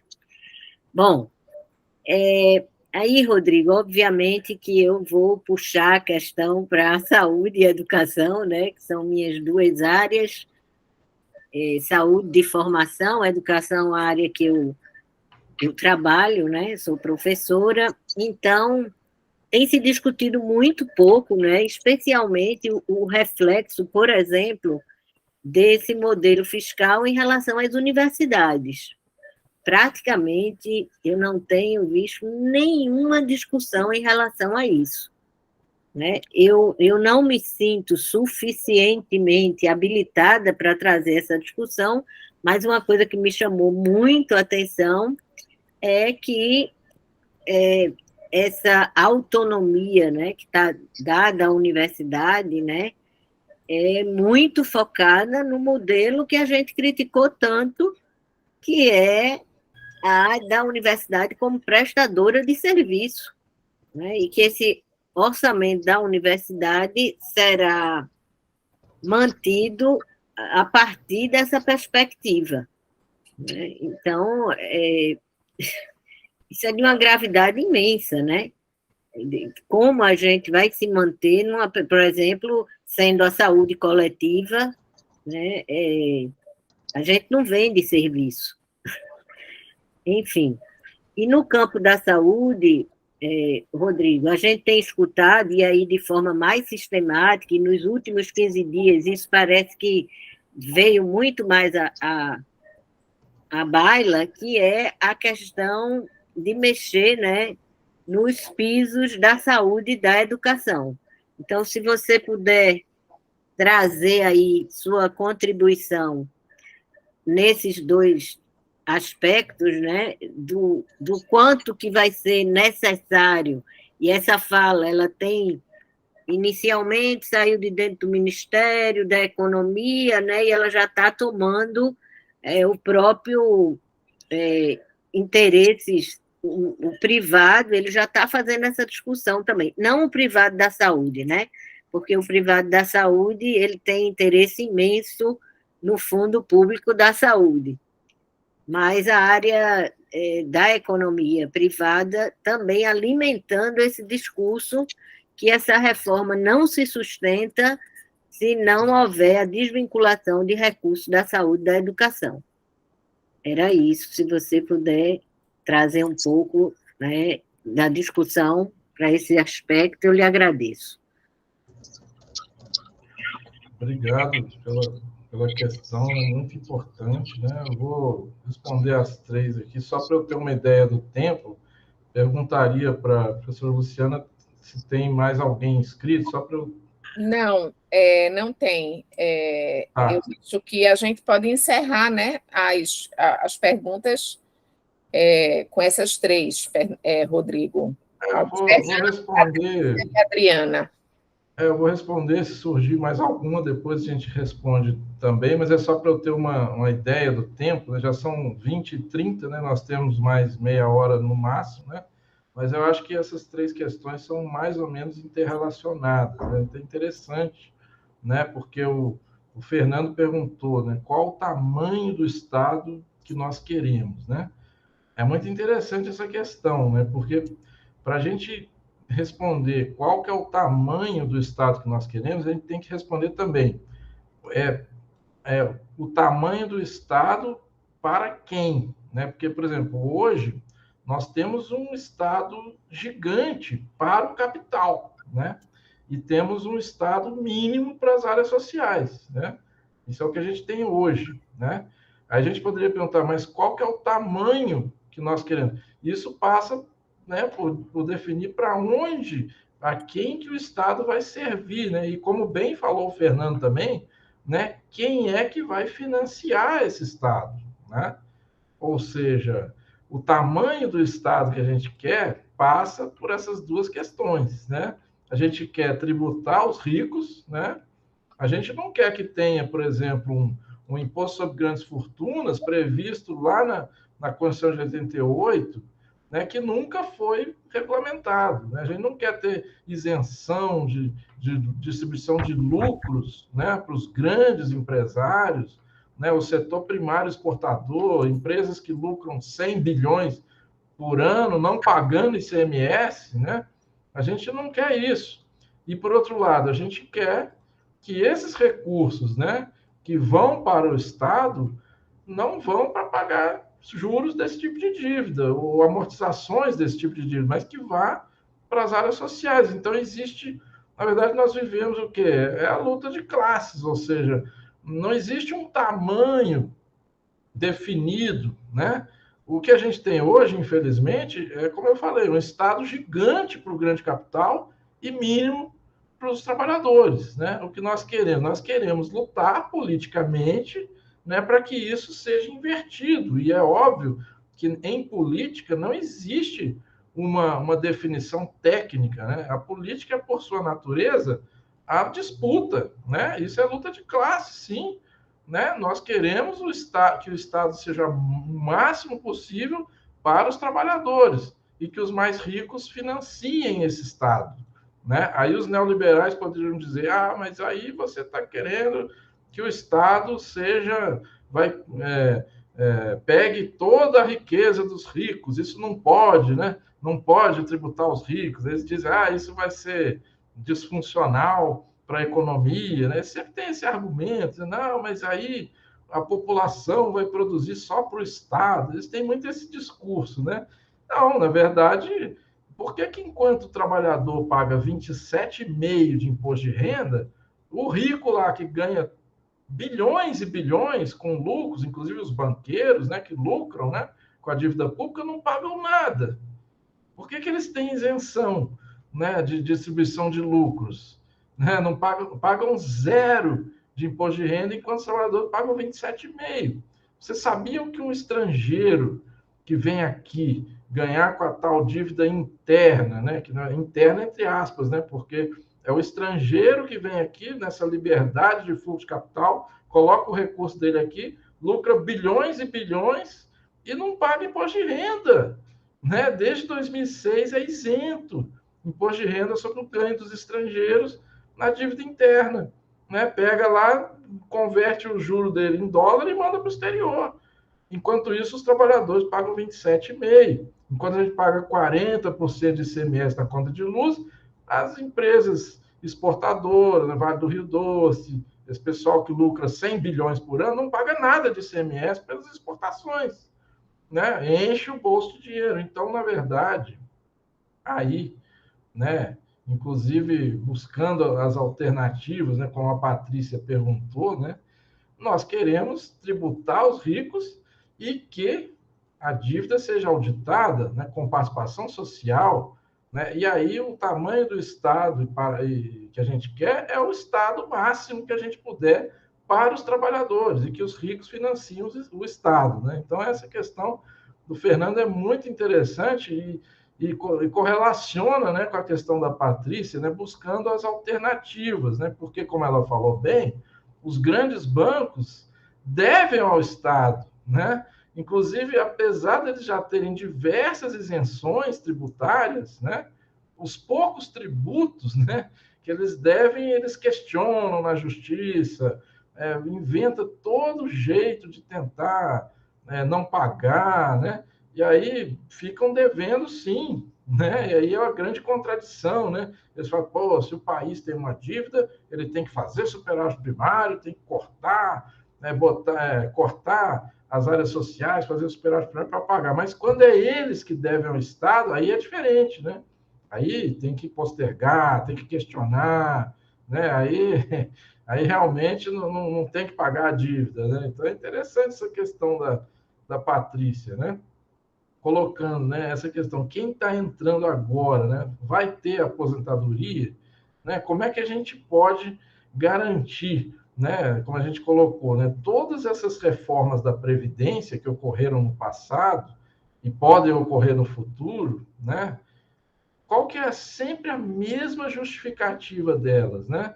É porque eles falam assim, não, porque a Previdência é deficitária e aí aumenta a dívida pública, né? Olha o discurso deles, né? Quando a gente mostrou aqui que, por exemplo, de 95 a 2015, o Estado fez um superávit primário de 1 trilhão, né? E aí eu estou incluindo, inclusive, a Previdência, né? Previdência, saúde, educação, todas as áreas deram um superávit primário de 1 trilhão nesses 20 anos. E mesmo assim a dívida se multiplicou. Então, essa historinha de que, porque tem que fazer reforma da Previdência, porque senão a dívida aumenta, é mentira, porque a dívida cresce por ela mesma. Né? Então, essa alternativa que a Patrícia colocou é muito importante, tem que cobrar, sim, a dívida que os bancos devem ao Estado. E mais, tem que aumentar a tributação sobre os bancos, né? E sobre os banqueiros, né? Porque é importante, né, mostrar isso. Né? Um banqueiro que ganha 1 bilhão por ano, 1 bilhão lá de salário dele, né, ou de lucros, né, porque o salário do banqueiro é o quê? É o lucro. Né? Qual que é o salário do empresário? É o lucro da empresa, é renda também, mas não paga imposto de renda. Por quê? Porque é do capital. O trabalhador paga, né? 27,5%. Então, essas distorções, né, não apenas cobrar as dívidas dos bancos, mas tributá-los. Porque, inclusive, hoje, o principal prejuízo que tem para o Estado, mais do que todas as dívidas que os bancos devem ao Estado, é a própria forma de tributação, né? Em que essas pessoas, né, não pagam tributo legalmente, está na lei, eles não precisam pagar. né? Recebeu dividendo de 1 bilhão, 0 de imposto de renda. E não deve nada, porque está na lei que eles têm a isenção, né? Desde 96, né? Então é interessante a gente debater isso, né? Porque, né, é aquela discussão. Qual que é o tamanho do Estado? Para quem e para quê?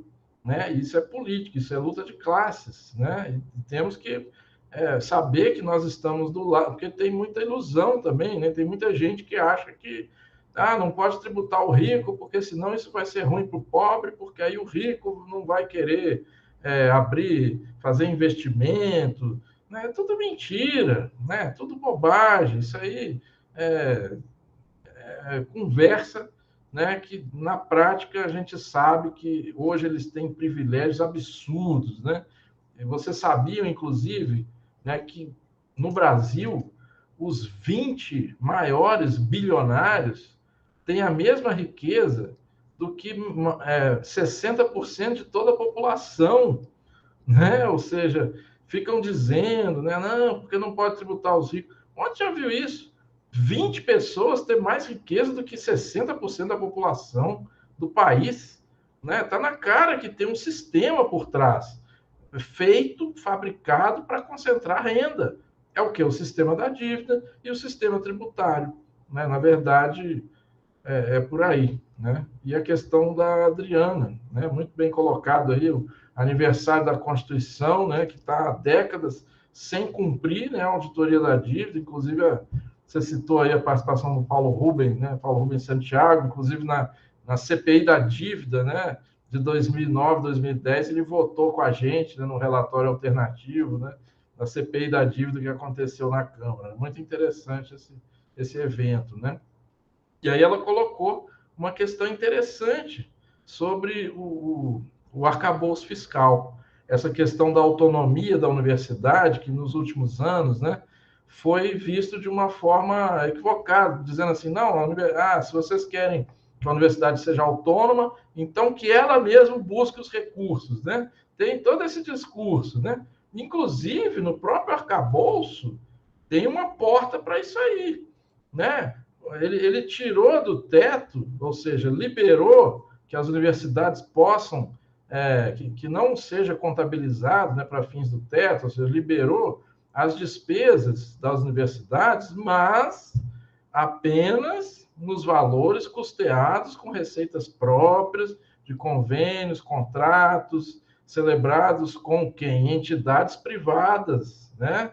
Ou seja, aí vai o governo e vai dizer, não, tem um teto de gasto aqui, eu não posso aumentar o recurso da universidade, então vocês têm que fazer convênio com entidade privada. Ou seja, tem que pesquisar o quê? Se for a faculdade de agronomia, vai fazer convênio com quem? Com o agronegócio, para pesquisar tecnologia para exportar, ao invés de pesquisar para o povo, né? Vai pesquisar o quê? Para quem? Né? Na verdade, a universidade pública tem que ser financiada pelo governo, sim, né? Porque é onde o país vai se desenvolver e isso não pode ser financiado pela iniciativa privada. Tem que ser um projeto público, né? Então, é interessante a gente mostrar que no próprio arcabouço fiscal eles estão abrindo uma porta para privatização, sim, para que a universidade se concentre nas demandas das empresas e não na demanda do povo, né? É muito importante isso que a Adriana colocou. Inclusive, essa questão do piso da saúde, né? Como a gente até falou na palestra, o governo está tentando acabar com o piso da saúde, porque, como constou lá na PEC da transição, a partir do momento que se aprovou o novo arcabouço fiscal, o piso da saúde, lá do Temer, né, que tinha sido, né, rebaixado, né, ele voltou a valer. Né? Porque como que era o piso da saúde antes do teto de gás do Temer? Subia lá 15% da receita corrente líquida, ou seja, sobe a receita, sobe o piso da saúde. Aí veio o Temer e falou, não, agora é só inflação, agora é só IPCA. Né? Acabou com o piso da saúde. Aí qual que foi a grande esperança, né? Quando se fez a PEC da transição, já na transição do governo agora, no final de 2022. Fazendo-se o novo arcabouço fiscal, acaba o teto do Temer. E aí acaba essa mudança, volta a valer, né, o piso de acordo com a receita. Só que aí, né, quando vão aprovar o novo arcabouço fiscal, vem o governo e já trabalha para rebaixar de novo o piso. Por quê? Porque se o gasto social não pode subir em termos gerais, né, e se por acaso o piso da saúde sobe, ele tem que cortar nas outras, né, para que o piso total obedeça à regra do arcabouço, né? Só que aí, o que o governo está tentando resolver pelo pior lado, né? Qual que seria a solução óbvia? Acabar com o teto de gastos, né? Liberar o gasto social. Mas não, a solução que o governo está dando é desrespeitar o teto de gastos. Inclusive, esse ano ele já está fazendo um monte de consulta, né? O TCU, para não cumprir o teto de gastos nem nesse ano, que está constitucional sim, né? Porque acabando com o teto de gastos do Temer, aprovando-se o novo arcabouço, já acabou aquela mudança do Temer, voltou a ser pela receita corrente líquida, né? Mas o governo não quer respeitar, né, o novo teto, o teto que sempre existiu, o piso, né, que sempre existiu. Então é interessante a gente discutir isso. Por que será que o governo não quer? Né? Porque quer mostrar, né, para o setor financeiro que quer cumprir as metas de superávit. E aí muitos poderiam dizer, mas a gente tem que considerar que o Congresso é conservador, que tem mesmo que obedecer ao mercado, porque senão o Congresso vai lá e dá o golpe de novo. Né? Vamos falar em bom português qual que é o argumento do outro lado, né? Qual que é o grande problema desse argumento? É que se considera que a correlação de forças é uma coisa estática. Na verdade, a correlação de forças não é estática. A correlação de forças é dinâmica, né? Correlação de forças se constrói, como o Equador construiu lá atrás, né? Mostrando para a população, né, didaticamente, que esse modelo é furado. Não adianta cortar gasto social para controlar a dívida, porque não vai controlar. Já fez um superávit de 1 trilhão em 20 anos e a dívida se multiplicou por 20. Não adianta, isso é papo furado, né? Tem que mostrar isso para a população. Imagina se todo mundo tivesse acesso a essa informação, né? Não tinha para ninguém, né? A população ia lá e ia pressionar todo mundo a mudar esse arcabouço, né? Por isso que eventos como esse são fundamentais, né? Para a gente poder multiplicar, né, essas informações.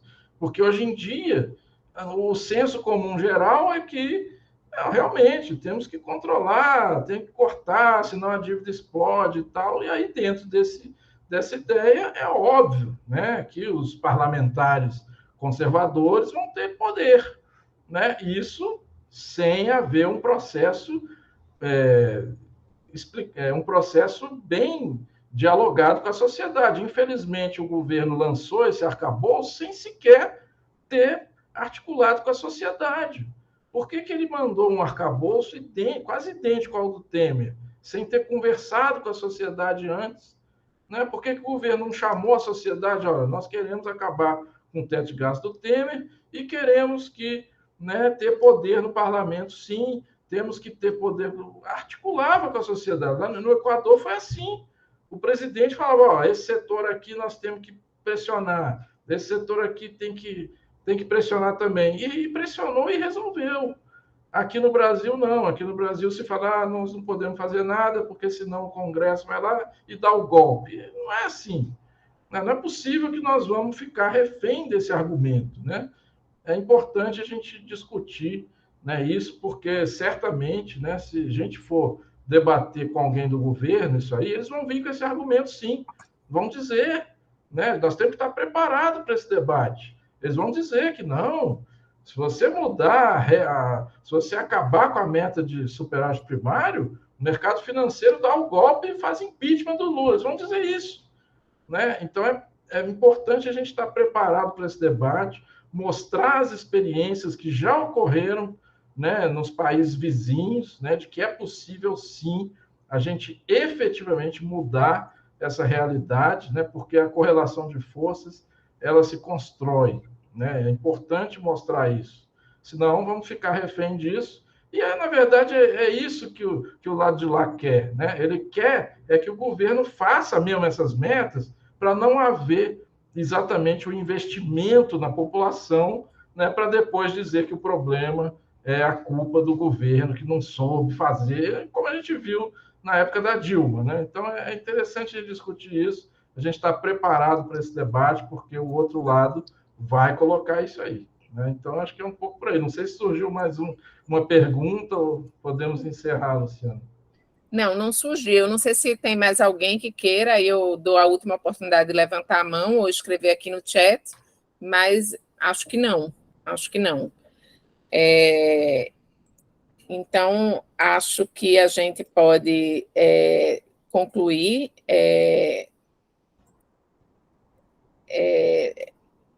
Rodrigo, queria mais uma vez agradecer, né? Agradecer muito a sua presença aqui hoje, tá? Segunda vez esse ano aqui conosco, espero que no futuro tenhamos outras oportunidades, né, de tê-lo conosco aqui, fazendo esse esclarecimento muito necessário sobre o sistema da dívida, tá? Queria agradecer a todos que participaram desse mini curso, né, a presença de todos, e em breve vocês vão receber um e-mail com os links de todas as aulas que estão disponíveis, que estarão disponíveis no YouTube, possivelmente no início do mês de outubro, e também com os certificados para aqueles que, na verdade, atingiram a frequência, tá? Então, boa noite para todos. Rodrigo, mais uma vez, muito obrigada. Muito obrigada. Eu só queria lembrar que eu vou enviar para você, Luciana, as telas, né? Para depois você encaminhar para todos. Eu encaminho por e-mail. Eu acho que a Alessandra já deve ter encaminhado a da Vilma, que ela também me mandou. E aí, assim que eu receber a de Rodrigo, eu encaminho para vocês. E assim que nós tivermos também os links lá publicados no YouTube, as aulas, eu encaminho tudo por e-mail. Tá certo? A gente vai ter aí essas tarefas finais do mini curso. Rodrigo, mais uma vez, obrigada a todo mundo, tudo de bom para você, vamos em frente. Obrigado e valeu pelo evento, parabéns. Valeu, obrigada, boa noite, gente.